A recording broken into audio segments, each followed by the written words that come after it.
Hey there, Crystal Clear crew. Welcome to another episode of Crystal Clear Moments, the podcast where we plunge into stories that are life-altering, mind-blowing, and downright transformative moments in your life. I want you to hear from my guest today, Mat Clyde, and hear his story and his crystal clear moments. Before we start, I want to just do a bio, and I'm going to read this entire bio because when I read it, I learned some things about you that I didn't know. Okay. And I love to hear stories and hear about your childhood and the makings of a person, makings of someone who's done some dynamic things in their lives. And then after this, we'll just dive right in. Okay, we're good with that. Great. Yeah. Good. So from a young age, Mat always had big ideas, talked about big brands and big impact. I am not surprised at all that you were that child, innovative. So you had a business at 8, and that's when you kicked off. It's kind of a made-up business, yeah, but I tried. But you did, though. You were like, I'm going to have a business. I'm going to do it. At 8. And we're going to dive into my that. parents weren't too happy about that. Okay. I don't know what that says on that sheet, boy. I created out of my parents' garage a tool exchange. So I was like, yeah, okay. Oh, hey, you need this type of wrench, or you need a weed whacker, or you need a lawnmower. Okay, come over.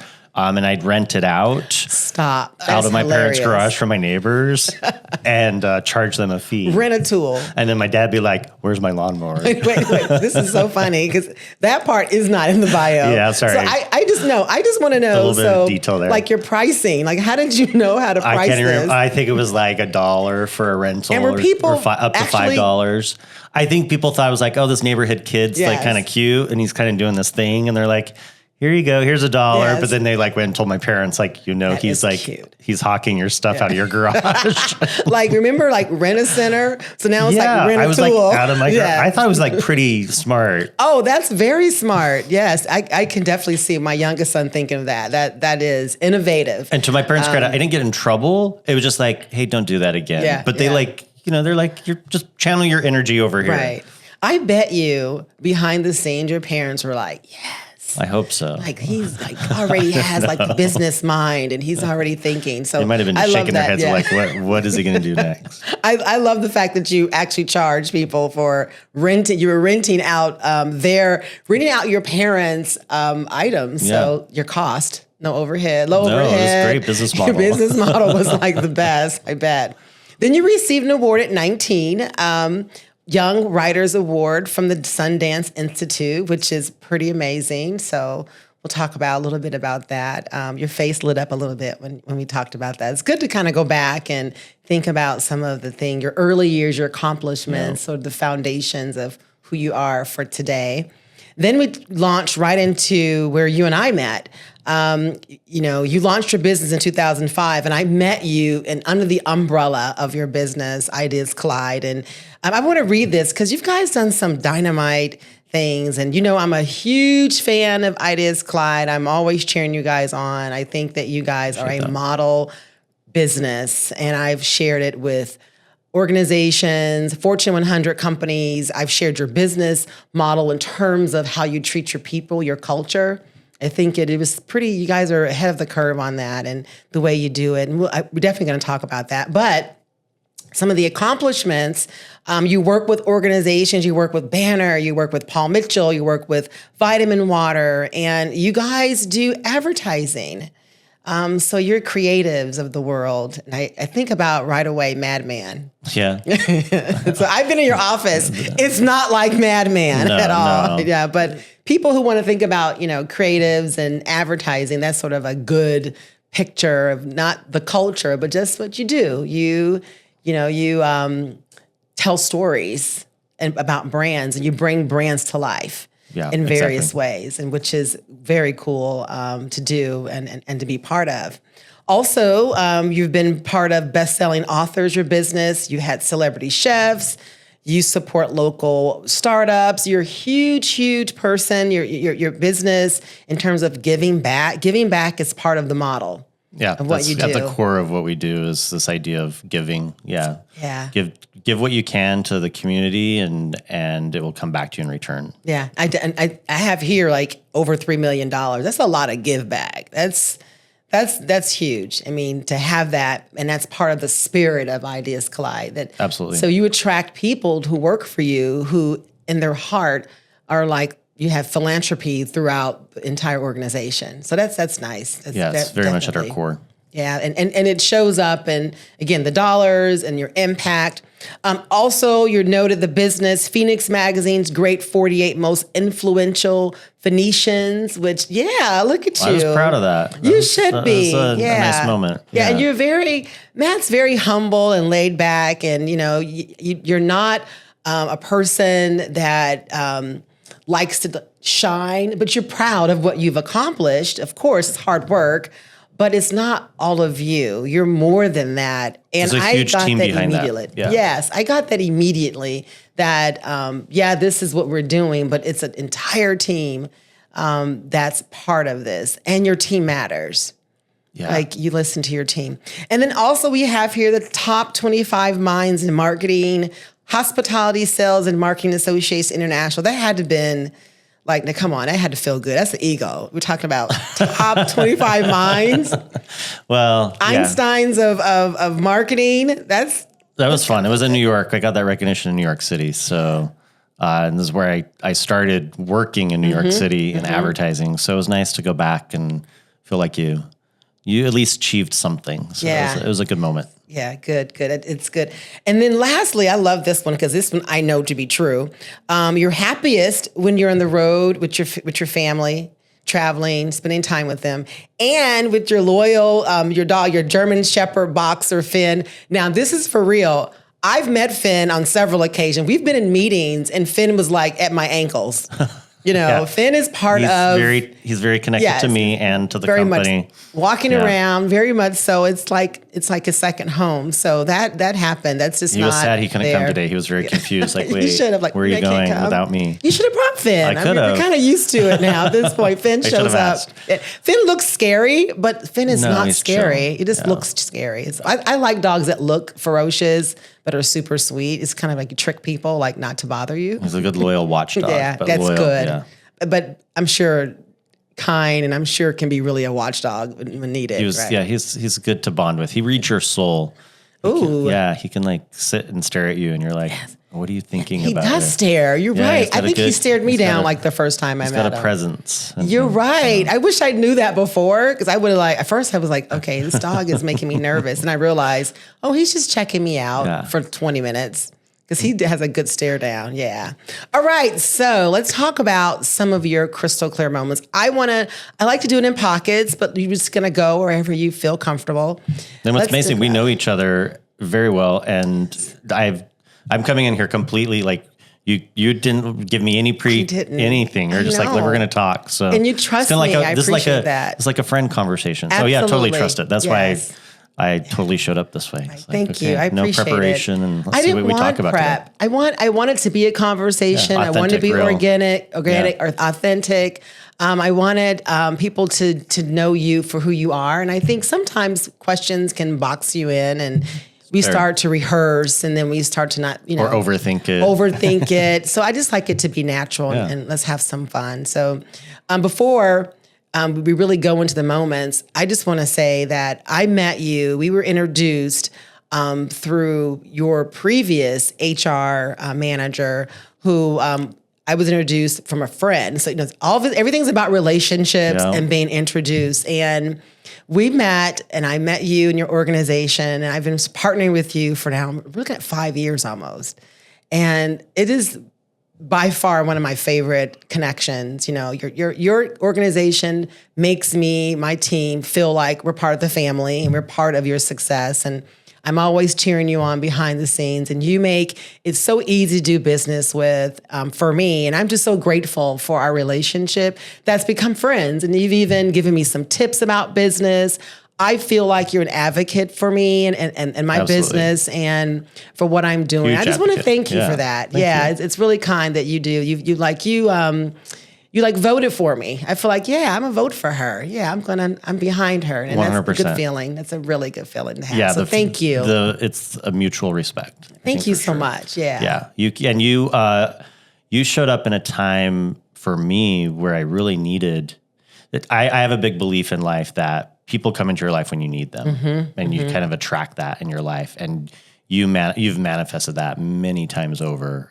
Just showed up in a way that we really needed in that time, and I needed as a leader.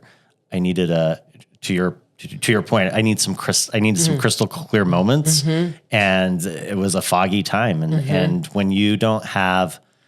when I haven't had clarity as a leader, or I'm struggling with something, I go outside. Like, okay, where can I learn, or where can I grow? Because I'm not able to. I need good, strong people to help me see what we need to do next. And that's definitely when you walked in, and we talked, and we started a professional conversation around how to be better as leaders, how to show up more for our team, how to face big challenges, big challenges, like things that people were really struggling with. Yes. And a lot of this was during the pandemic. So people were very isolated, and you really helped bring clarity. So it was a very important moment in my life as well. Thank you. It was a moment, I think, in the world that things happened, what I remember about that moment with connecting with you was your sincere desire beyond, this was around the George Floyd moment. And, people were reaching out to me left and right, and which was fine. But very few clients I knew sincerely was saying, this is a moment of self-reflection for me and for my business. And I want to make that difference. It was very clear that you wanted to do something. So I remember clearly that you had a note on your website that you responded, and it was so heartfelt, and it was so authentic. And you're responding to what your people were saying to you. Your organization was saying, "Hey." And at that point, no one knew how to do this thing. Let's be honest. It wasn't like there was a blueprint, but we know we had to do something, and you knew that. And so what was your crystal clear moment to just begin to just reach out to say that, I as a business leader, as a person, a caring person, need to do something? Yeah, I think it goes back to the roots of our organization and how I wanted to create an organization that was built around giving. It was also built around championing people, championing our community, championing stories. And we always wanted to tell diverse stories. We always wanted to bring in underrepresented voices and people that sometimes didn't get the spotlight. That was always important to me. Even I go back to my childhood and being a kid, that's always been something I've been drawn to or talked about or wanted to learn more. And so when, the pandemic and George Floyd and all the events that were just like hitting at the same time happened, and that moment was we thought we were engaged, and we thought we were showing up, and it wasn't enough. Yeah. And people, I had people in my organization hurting. Yeah. And I'm a caring person. If I see someone hurting, I want to help, or I want to understand, or I want to be part of the solution. That's very much my mindset. Right. And so I heard a lot of voices and people going, yeah, this is difficult for all of us. People of color are feeling this, and it's deep. And there was also that extra burden. You talked about how people were reaching out to you, right? Yes, and you just bombarded with that probably a lot. And that's emotion coming at you. Absolutely. And you're carrying it, right? And so I saw that in my friends and in my people, and in close people that were important to me and wanted to just be a listening ear, but I didn't have answers. And that's where I felt like I've got to find people that can coach, guide, educate me, inform me more, so that we can go and do better, and we can be more present for how people are feeling in that moment. So I don't know if you realize how you are is such a gift. I think you know who you are, and that's who you are, and you've been this person. But you really do have some unique gifts that I think leaders are trying to understand and emulate. You're naturally empathetic. You have a natural discernment of, okay, we need to do something. You may not have the answer, but you know something needs to happen. You care. You also aren't afraid to try something new. Like, you're not afraid to step out there. And if it works, great. If it doesn't, hey, we gave it a try. You are a leader that has their ear to their people. What I mean by that is you coach them, but it's okay if they coach you. Absolutely. Yeah.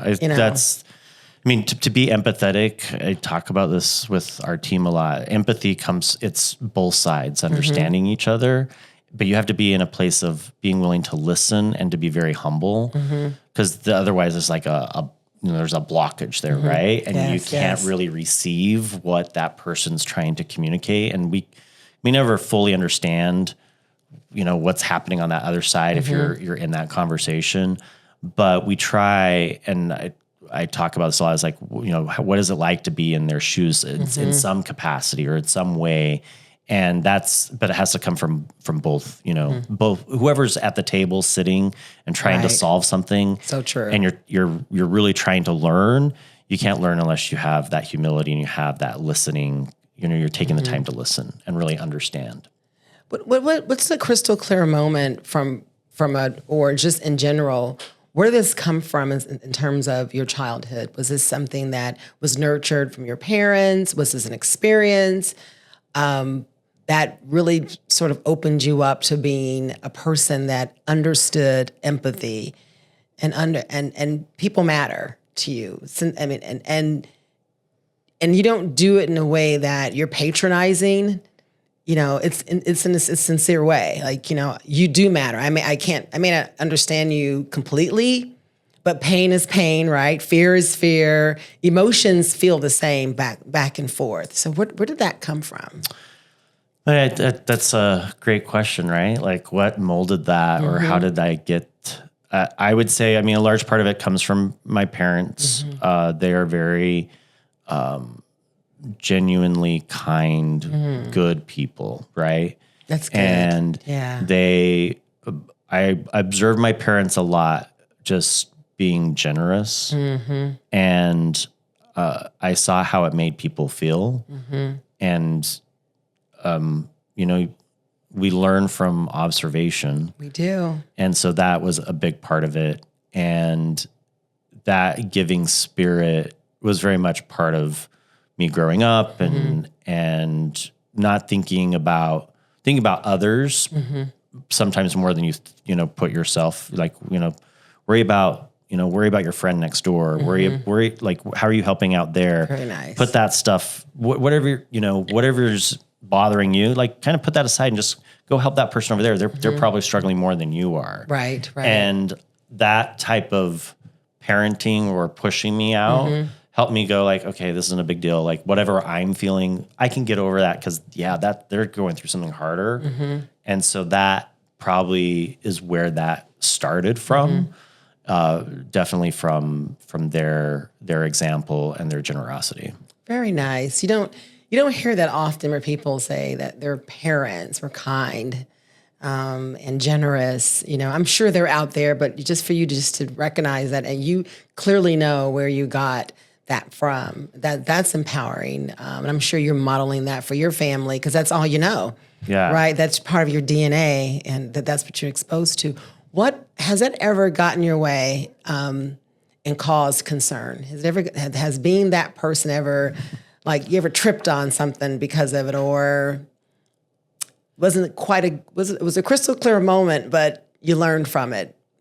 Yeah, I think you can have good intentions and people can be like, hey, I'm good, right? And Yeah. I don't need that. And you learn from that too. You have to really, again, it goes back to humility. You could be offended, but I'm like, oh, okay, like I'm learning from that, you know, whatever that need is, I'm learning too. Hey, thank you for being honest with me. And I try not to, you have to work at this, but try not to be, I try not to be offended by things. I try and just like observe and go, okay, what can I learn from that? Right. And I think it's a healthy mindset. It's a very much into growth mindset and how I can constantly improve. And that when I encounter something that's like, oh, that didn't go, I had good intentions, but that didn't go the way I wanted. All I can do is step back and go, okay, well, what did I need to, what could I learn from that? Or how could I have handled that in a different way? And, you know, everybody's in a different life stage of where they are. And so true. And sometimes they're not, maybe they, you know, they're not ready to receive that, or they're on a journey where they need to do it, you know, they need to be on their own or whatever it may be. And you think you're helping and you're like, no, I'm trying to do this on my own and I don't want you in the way. And that's definitely happens a lot. You know this in parenting. Oh gosh, and with your kids, right? Right. Those good intentions are trying to be giving and you're like, oh, that like back off, enough. Yeah. Yes. Like when I feel like I'm over parenting sometime and they'll give you the signal like stand back. I love that you said offense. Stop not trying to be so easily offended. Yeah. And I've been working on that for some years actually. And I think that when you start to be mindful of when things are offensive, like why was I offended by that comment, or why did that person offend me? And you take a step back, oftentimes they're not doing it on purpose. And it's some stuff that's in your way. Right. And it's some stuff that's in your way that you have to clean up. Like why would that bother you? Like what do you need to work on for you? And just focusing on not being so easily offended is actually kind of peaceful, because oftentimes every little thing isn't for you or about you. And sometimes we take on additional stress and pain when we're easily offended for things. And the person has moved on in life and they're enjoying, and you're stuck with that offense, you know? So yeah, I think that's a growth to get there. It takes time. And it doesn't mean too that you have to give up your voice or be passive. Right. Absolutely. Like you can, I talk to my kids about this too. It's like, you still need to still let, you know, your voice be heard. You need to know that like, this did hurt me, but I'm moving on from it. Like, or I'm taking this next step. So that's part of that growth too, is like how to balance that. Like, and not, I try and think about where do I want to put my energy and my time. There's such a short, you know, we only have short. So like, do I want to put all this energy and time into this negative thing? Or do I want to look at it, understand it, go, okay, why am I feeling that way? And then move into, okay, how can I build from that and move it into something that is really going to be the energy where I want to put it. Right. And that to me is, it's constant work, but I feel more, I go to bed better at night when I'm running my life that way. Yes, I know what you mean. Versus living in that negative energy all the time. And that even includes a bit like big challenges. Like when my business isn't running the way I want it to, or when we're facing a big client challenge, I really try and look at, okay, what can I do to influence this, and put that energy there versus worrying about all the negative things that are happening. Absolutely. And that I know to be true, because we worked on situations where you viewed it that way. So I've been part of that. But, you know, here you are, you're leading this business, you're CEO, and you have traits that as a coach, oftentimes, you know, I'm coaching or we're having conversations with CEOs about being humble. Do you realize that's not common for C-suite levels to be comfortable talking about empathy and having humility. And you know what? Sometimes my people coach me. I mean, Matt, do you realize that you're very unique in terms of at your level, your traits, and you're vulnerable and you're okay with sharing it, and you still lead, and you're comfortable leading this way. That is really the future leaders are. That's what they're trying to wrap their heads and their bodies and their mind and spirit around. And it's a struggle. So when you are amongst your peers, do you see that gap too? Amongst my peers? I mean, definitely with, you can have, if there are different types of leadership everywhere, right? Absolutely, and yeah. I always look and learn from any type of leader, even if it can be something that I don't want to, emulate, right? Yeah, like, okay, right. this is not like teaching. I'm observing this, but this is not how I would want to handle this in this situation. Right. But I go back to probably that probably largely comes from my dad. My dad was a very, I would say, prominent CEO and ran a very large business and was a very stressful business, but was always, he was always just humble in what he did. And you never knew, like, you could go out with my dad and go somewhere and they would probably think he was, just Well, you're like that. right? Like, I don't think people realize that your influence and power and what you're doing in the advertising lane. And, even, I think that you have that. You definitely got that from your dad. If that's where, you said your dad was like that, it shows up. Did you realize that? Yeah. Probably not enough, right? It's trying to be really connected to the moment and trying to be present in the moment, which is hard as a leader. And I've learned that over the years. Sometimes people are like, "Hey, I sat through that meeting. I don't think you listened to me." And I'm like, "Oh, you didn't feel, why did you feel I wasn't listening?" And they were like, "Well, you did this, and this." I'm like, "Okay, I'm glad you gave me that feedback because I want to change that." See, right? that's the So part. it's like that openness. Yeah, but right? I think just that's an the part openness you of don't. who I am. I don't think you know how incredible that is. And I think you do, but it's so much a part of you. Like the fact that your people can say to you, "I don't think you were listening to me," because you were, fiddling with something or on your phone. They feel safe And to say that. And they know that you're going to hear them. They know you're going to hear them. And you're going to acknowledge it and then do some reflection. Matt, that's pretty awesome. That doesn't happen often. Yeah, and that's true. I've learned that though there's power in being vulnerable. In a sense of, at the end of the day, we're all human. We're all looking for human connection. I think we put up veneers that are unnecessary, and I've done that before. I've definitely put up that at times. Even when I started the business, I was like, okay, I'm not running this the way I want to. I need to change, right? Or that I got a really negative reaction when I tried to maybe go too direct and hard. So I got to change that. And so in probably through all of that, I've been running this business 20 years. I worked in corporate America almost 10 years before that. So it was about 30 years of learning. And I would say I've learned that just by being human and vulnerable, you actually find those deeper connections, and you also can bring influence because it's coming from a real place. It's not absolutely. It's not. Yes. Some people may feel.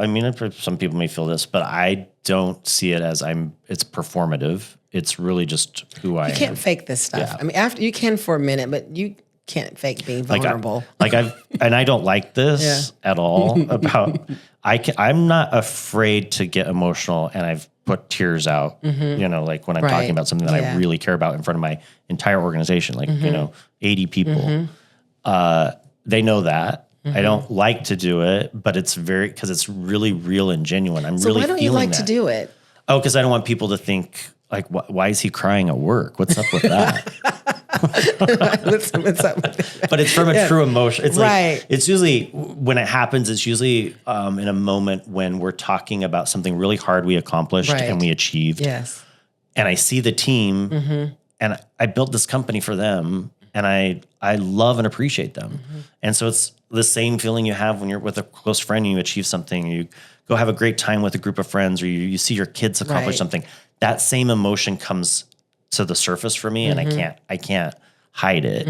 But it can also happen too, in moments where we're having a big setback and we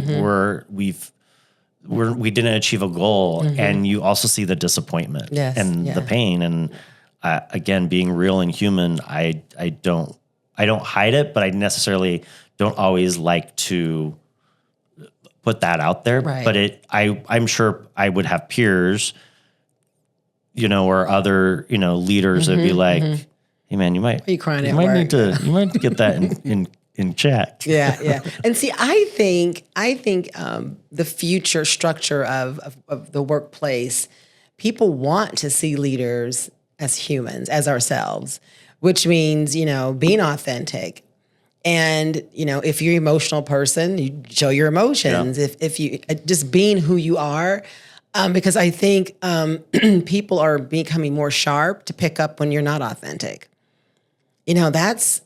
People leave organizations because they feel like authenticity isn't there.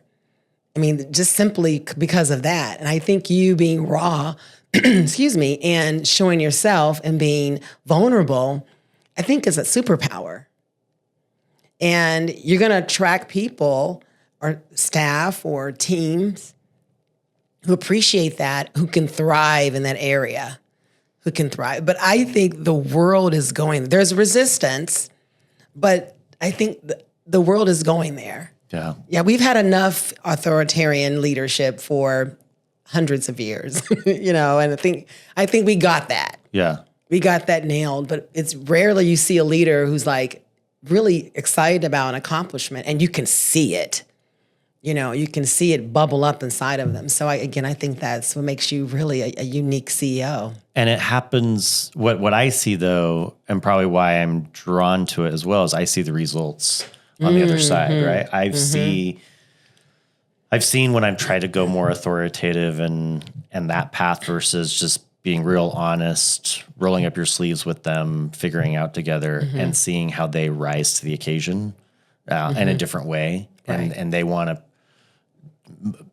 the majority of people want to prove I can do this. Absolutely. Right? Yeah. And they want to show up when they see, leaders show up in that same way or in that same vein. And that's very gratifying, and that's where you see the impact on the business, and you see the impact on their lives, and then it becomes contagious where you want to go and do more. Right. And I see that being someone on the outside looking in, it's woven through your culture. Your leaders I've met with, your employees, like it is definitely, you've been able to create that. Of course, you have a team, but you're the leader. And at the end of the day, the leader really sets that tone, and you've done that. I see it, again, from someone on the outside looking in. You're living it. So to you, it's every day. You're doing this every day. So what crystal clear moment in business that you had that really changed, made you change your model? Like you said, I need to do something drastic now. Well, I mean, the root story at the crystal clear moment for me in just starting the business, I think I've shared this with you, is it was early 2000s. It was the internet boom, .com era. The big magazine at the time was Fast Company, if you remember reading Fast Company. Yes, and it was like people entering the workforce, we were very much about, okay, we want to change how, we don't want the old mindset of, 9 to 5. And so all of that kind of environment was very much happening. Like, how can we transform? I remember that, yeah. Right? Business and work and branding was very much a part of that. Your personal brand was part of that. And so I cut out of Fast Company magazine, a statement that said, if you don't love your life, you can't love your work, because we put more time into our jobs and our careers. often than we do into the rest. Like, you know, our daily lives, you know, is with our work and our colleagues. And if you're not enjoying that, or if it's not moving you towards what you want to be doing, if it's not satisfying you, then you're not going to have a great life either, because you're going to bring all of that home. You're going to bring all of that to your weekend. And I've done that, and Definitely that done makes that. a difference. Yes. Yes, you're right. I would be miserable on weekends, you know, in some of my corporate jobs, and Yes. stressed. And so I saw that statement. And so I cut this out, and it went with me everywhere I went, on all my different jobs. When I worked in New York, and I worked for great companies, worked for great leaders, and it was like pinned to my wall in my cubicle in my office. And I remember the crystal clear moment. I know where I was looking at it on my wall, and I was like, that's not true for me anymore. Wow. And I had a very young daughter who's now, you know, in she's college. Yeah. But I have a very young daughter, and I remember going home that night and going, I want to show up better for you. Like, I don't want to be, So cool. I don't want to be miserable at night when I come home and on the weekends. So I want to do something about it. And that's, we all have I call them tribe of mentors, people that influence you. And so people are like, Matt, would you stop talking about this? Just do it. And just go do it. Yeah. And you're scared of. Oh, yeah. But so I could see the crystal clear moment. And then it was, now you have to jump. Now you have to do something about it. Now you have to leap. And I had really great people around me that I'll forever be indebted to for pushing me to go and do that. And many of them supported and helped out to just get it going. And that's where we started from. And we drafted a blueprint of like, how are we going to be different? How are we going to operate different? How are we going to think different? How are we going to just be a different type of organization? And now you look at those things, they're pretty standard by today's, But not then. Not then. They were very unconventional. Yes, right. And so now they're moving. Some of them, Right. people are still, like you talk about, like some are organizations Titanic. are struggling Yeah. to like even try and do this and make it feel authentic. So I am humble but proud that I look back and reflect on that moment, and then what we've accomplished along the way. And that doesn't mean that there haven't been the moments where, this is really hard, or this is stressful. I am going home really, frustrated, or this is complex, and it was complex over a weekend and things like that. But the difference is I could see, hey, I can get through this because I've got these teammates that have the same energy and passion and spirit of giving, that they're going to come solve it with me. And that's typically that difference that gets you through. And it's gotten us through a lot of challenges. And that's why, the average person that stays at Ideas Clyde is like over 5 years. We have people that have been with us, 10, 11 years.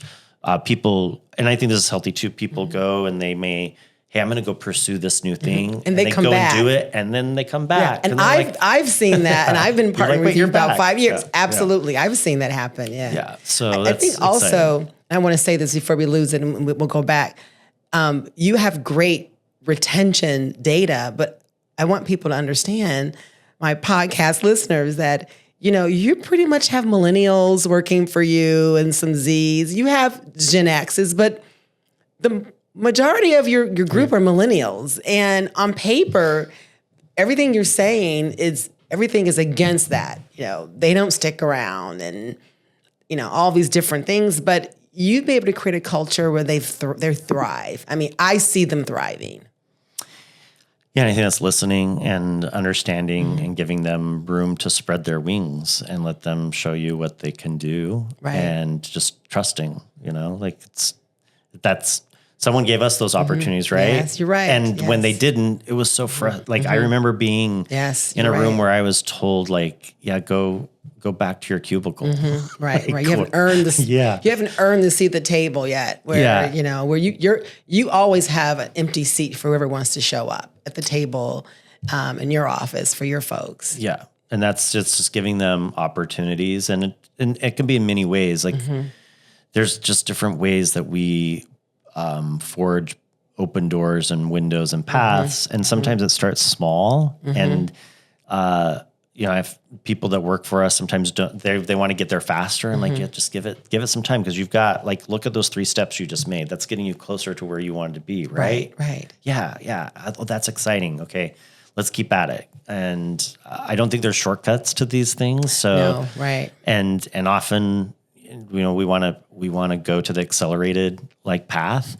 But I think those that are really tuned into what they want to achieve can see the path, and they start to put it forward. And then, you know, step by step, they're starting to see the results or a little bit of change, and then that makes them a little bit more confident.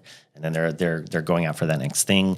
And I mean, I could name and I'm not, like, I could name probably 15 people in my organization right now that are in my head right now of, like, oh yeah, we're doing that with this person, and this person's out there trying to do this, and this person just got, you know, this opportunity, and they're running with it. So I think that's what, and you have to build that in all your leaders. Your leaders have to show up that way. And I think that's been a unique thing in how we collaborate and listen to one another. You also foster trust. Like you foster trust, and one thing about trust, it has this way of showing up in the results, in the work, you know, and you trust your people to go out and try new different things, and for instance, I'll give an example where I see it. And it's not as common in organizations where your people really have a voice in terms of culture. Like, they own culture. You've pretty much said, hey. I'm smiling because that's exactly the model. Yeah, you own culture. I don't own it. But you hear it all the time, but I witnessed it. So an example of that is if they want train on something specific, they'll tell you, this is what we want. And it could be something where you and I may go, okay, this is it's true. This is a little, so, you know, this is really, we're stretching it, but we're going to do this. And you'll look at me and you'll go, and then we dive in, and they're satisfied, and they bring up something else. So, and the great thing is, I learned, and you probably do too, like, wow, I learned something from that. And I would have never done that because we were listening to their feedback. Yes. Right? And really listening to it, and then taking action on it. And trusting it, like the results, like, you know, we want to know more about gender expression. You know, companies talk about it. You guys dug into it. We went there. Yeah. And they led the way. They said, this is what I want. And okay, Crystal, this is what we want from you. And you were like, this is what they want. I endorse it. And then we went from there. But that's just one example that I can think of where you trust your people. You trust all levels. Like, it's not just, I'm trusting my leaders. You trust anyone who walks into your office, sits at that empty seat with some idea or just a thought or a feeling or whatever. Of course, there's, you know, we got this protocol of all things, but you draw on expertise and things like that. But the I think the great thing is, like, and this is why it's called Ideas Collide, is because everything coming together builds that impact. Right. So even like your small idea, your small part, or your big idea and your big part comes together to drive that impact. And that's why I think sometimes people can see, like, oh, that of all of those things, I have a little piece there and there and there, and that they get that moment of pride too. And then in the next round, they get a step up a little bit more. And if not, too, it's a safe, I hope we create a safe learning environment where, like, okay, they didn't go the way I wanted to, not happy with the results, but I'm going to grow from this, and I'm going to show up in a different way, or I'm going to apply different learning, or I'm going to go and use some of the time that I have to go and do better at that the next time around. And giving some space for that really presents people to be better in their roles the next time around. Absolutely. I feel like partnering with you, I get better because of the culture, you know. So I feel like I get a gift, you know, just being that, because that's how you want us to show up. So you get better if you care enough. If you care even just a little, you get improvement from that mindset, that growth mindset, that structure. So we're going to shift a little bit on your crystal clear moments. Let's talk about you personally. Okay. What was a recent crystal clear moment that you had that was unexpected, that brought you joy? Brought me joy. Wow. I gotta reflect here. Well, I get those a lot. I have great relationships. So, and I invest a lot in my relationships. So I have my kids. I have my partner, who Centauri, who's great. I have Finn. We love Finn. You have a crystal clear moment with Finn for sure. I probably would go to, might get emotional. That's all right. It's definitely with my kids. Yeah. I am seeing my kids grow up right now, and meaning crazy, they're about to, my youngest is 14. So she doesn't need dad, right? And she doesn't necessarily want dad around. My oldest is 20. And then I have my 17-year-old, and I'm seeing all three of them spread their, much like we talked about with my company, I'm seeing them spread their wings, and I'm really proud. And good.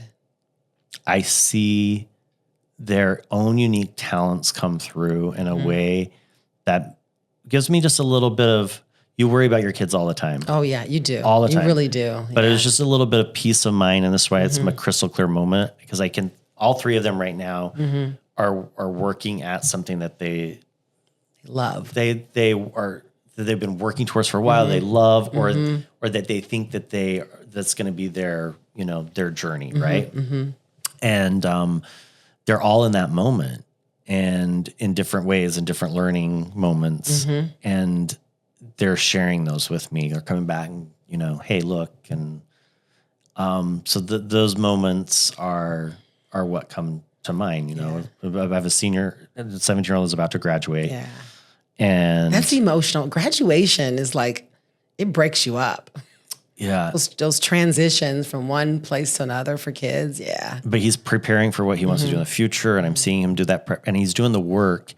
And so the crystal clear moment of that, all of that, if I could summarize it, is they're all doing it independently. Like, I'm not involved. Good. And it's really Good powerful. For you. That is. That means you did. Like, I'm watching from here up. and I'm proud and I'm excited for what they're doing.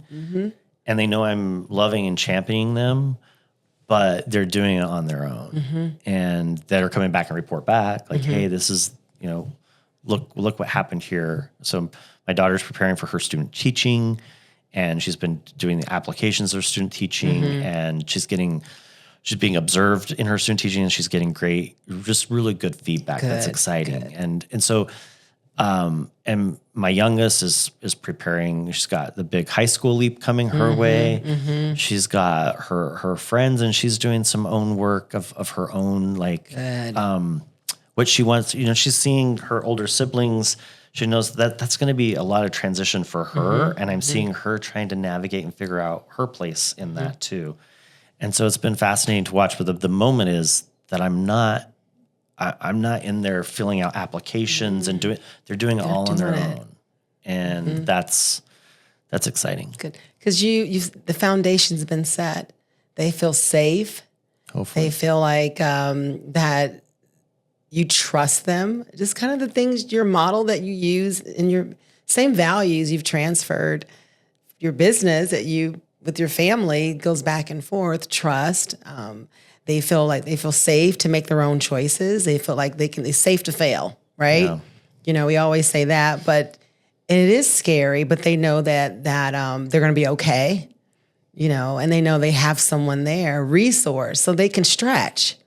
They can go the extra mile. They know they have someone there they can go back to that can give them what they need. But that is, I think kids are a joy that, even the little things they put you through, at the end of the day, the joy, it increases. But my kids are adults, it increases. Like, you fall more and more in love with them because you see them as an individual person separate. You do now, but when they're adults paying their own bills, buying their homes separate, maybe relationships, and you really get to see I'm waiting for that. I'm waiting for that moment. Oh, I know. Because I they're know what you not mean. quite there yet. Oh, yeah. You got But some I'm time. waiting The for it. financial party's like, oh, gosh. know. I think I have one who's completely on his own, doing his thing, and one who has one foot in the door, one foot out. So You're getting I'm close. like, you need to, but I want them to go out when they're completely ready in all areas. Yeah. Not too soon and definitely not too late, because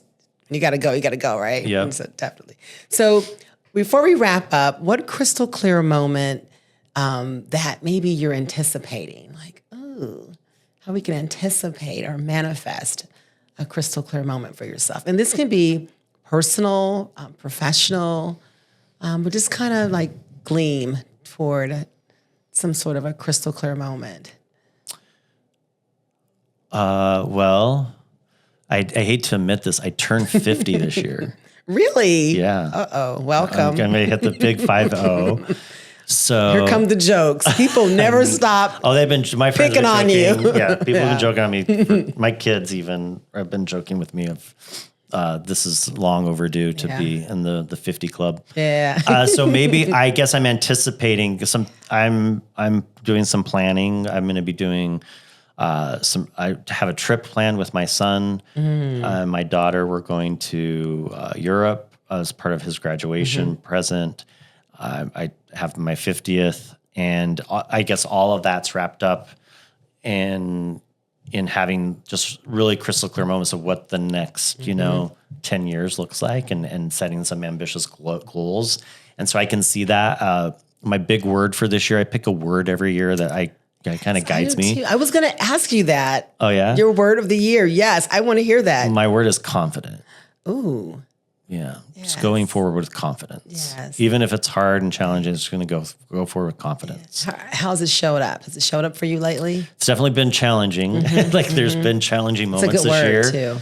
But it's a nice word to anchor into because, there's so many curveballs, especially in this market. And there's a lot happening, right? There's a lot of emotion, a lot of change. And it roots you back to, okay, what am I confident about? Right. What can I know? What shores me up? And then everything else will kind of flow around that. Yes. So hitting 50, it's going to be confident and making some big plans for what's ahead. 50 is solid. And then you've got it. You know what you like, you know what you don't like. At this point, you got some wisdom in your back pocket. And I think for me, being a little, beyond 50, I started really tapping into surprised that. I appreciate that, but I'm way into 50. And I think that tapping into the wisdom piece, like knowing that you have experiences to dig into and to pull out your pocket and say, oh, I've been here before. I felt this before. This is what happened. And you can pull confidence from just memory. Yeah. And what you've experienced, But yeah, my word is consistency. Oh, nice. So I like that. Just being consistent, because that's what drives results, and I can measure that. So just and that's in all things. So being consistent in my meditation, and being consistent in now. My podcasting, right? So the business, my content, all of that's consistency. So it's a big bite. But, I'm not going to be hard on myself. I'm just going to lean into it and make it my word. And so far showed up pretty well for me. So I'm just going to continue because we're still early on in the year. Yeah. Yeah, definitely. I like that. I love that you do that. So. Yeah. So, well, thank you. Thank you for being a guest. Thank you for being a person I can reach out to, a friend. I'm looking forward to this year for our relationship to go even further. I always like to look at deepening relationships that I care about and being more intentional about it because life is short. And I think you mentioned that earlier. We think we have time, but we really don't for what matters. And I know relationships matter to you. They matter to me, and I value yours. So thank you for being on my podcast, sharing your moments. My podcast crew out there, please learn and glean from the knowledge. This guy is awesome. Check out their website, ideasclyde.com. You will love it. Also, don't forget to download my podcast, like it and comment, because I have a goal. I want to have 100 of comments. Well, let's make that happen. Yeah, I want to make it happen for myself. You know, I'm goal driven, so that's a consistency, right? We'll help out so with that. you bet. Thank you. Thanks We have a some lot. work to do too. Like we've got some work this year. We got some projects we got to close up here and absolutely. like that's the one thing. There's always a challenge out there. So that's why I appreciate you, Crystal, that we can work towards those in the future. So. You bet. Thank you. And it's an honor. It really is. And I appreciate it. Thank you. Thank you. You bet. Do this soon.